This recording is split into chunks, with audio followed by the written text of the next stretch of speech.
Hi friends, welcome to our channel. Karthika Deepam serial next ఎపిసోడ్లో ఏం జరగబోతోందో ఈ వీడియోలో చూసి తెలుసుకుందాం. దీపని చంపాలని ప్రయత్నిస్తున్న జ్యోత్స్న అసలేం జరిగింది అని తెలుసుకోవడానికి ఈ వీడియోని స్కిప్ చేయకుండా ఎండ్ వరకు చూసేయండి. దీప శివనారాయణ చేసిన పనికి బాధపడుతూ ఉంటుంది. అప్పుడు కాంచన వచ్చి, దీప, నీ కన్నీళ్ళకి కారణం మా నాన్నే కదా అని అంటుంది. అప్పుడు దీప, అవునమ్మా, ఎంత మనవడిపైన కోపం ఉంటే మాత్రం మనవరాలి ముందు అంతలాగా అవమానించాలా అని అంటుంది. అప్పుడు కాంచన, మా నాన్న అంతే దీప, ఎవరి మీదైనా కోపం వస్తే అది ఎవ్వరైనా సరే వాళ్ళని దూరం పెట్టేస్తాడు. నన్ను కూడా మా మధ్యన గొడవ అయినప్పుడు నా మొహం కూడా చూడలేదు అని అంటుంది. అప్పుడు దీప, ఈ కోపం అంతా కార్తీక్ బాబు నన్ను పెళ్లి చేసుకోవడం వల్లే కదా అమ్మా. నన్ను పెళ్లి చేసుకున్న తర్వాత కార్తీక్ బాబు అంచెలంచెలుగా ఎదగాల్సింది పోయి స్టెప్ బై స్టెప్ కిందకి దిగిపోతున్నారు అని అంటుంది. అప్పుడు కాంచన, దీనంతటికీ కారణం నువ్వు కాదులే దీప, నువ్వు పెళ్లి చేసుకున్నావని అస్సలు కాదు, దయచేసి నువ్వలా అనుకోకు అని అంటుంది. ఈలోగా శౌర్య స్కూల్ నుంచి వస్తుంది. అప్పుడు, అమ్మ, కార్తీక్ వచ్చాడా అని అంటుంది. అప్పుడు దీప, స్కూల్ నుంచి ఇప్పుడే కదా వచ్చావు, ముందు ఫ్రెష్ అవ్వాలి పదా అని శౌర్యని తీసుకొని తన గదిలోకి తీసుకెళ్తుంది.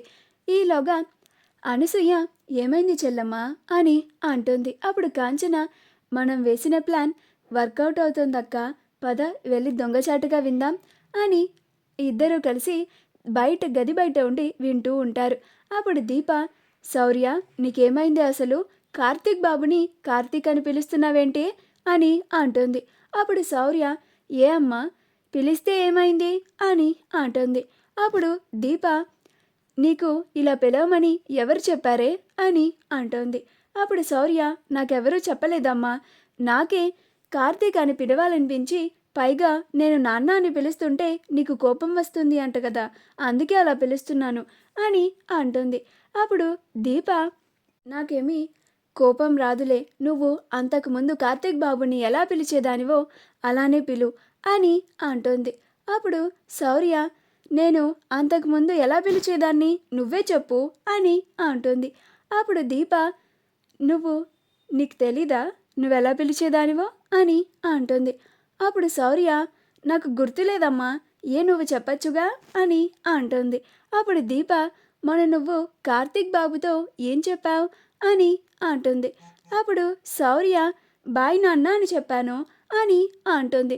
అప్పుడు దీప, మరి అలానే పిలు అని అంటుంది. ఆ తర్వాత జ్యోత్స్న ఒక రౌడీకి కాల్ చేసి మాట్లాడుతూ ఉంటుంది.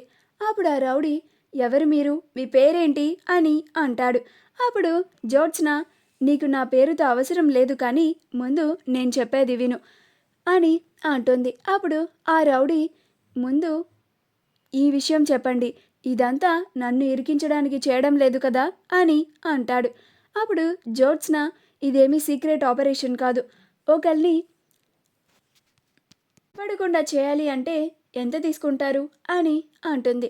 అప్పుడు ఆ రౌడీ, వాళ్ళని చంపాలా లేక బెదిరిస్తే సరిపోతుందా అని అంటాడు. అప్పుడు జ్యోత్స్న, మొదటిదే ఖాయం చేసుకోండి అని అంటుంది. మీరు మనీ ఎంత తీసుకుంటారో చెప్పండి అని అంటుంది. అప్పుడు ఆ రౌడీ, ఇవన్నీ నేను కాల్లో మాట్లాడాను, అడ్రస్ పంపిస్తాను, వచ్చి కలవండి అని అంటాడు. సరే, మొబైల్కి వాట్సాప్ చేయండి, రేపు మార్నింగ్ వచ్చి కలుస్తాను అని అంటుంది. మా వీడియో కనుక మీకు నచ్చినట్లయితే లైక్ చేయండి, షేర్ చేయండి, మా ఛానల్ని సబ్స్క్రైబ్ చేసుకోండి, పక్కనే ఉన్న బెల్ ఐకాన్ని క్లిక్ చేయడం మాత్రం మర్చిపోకండి.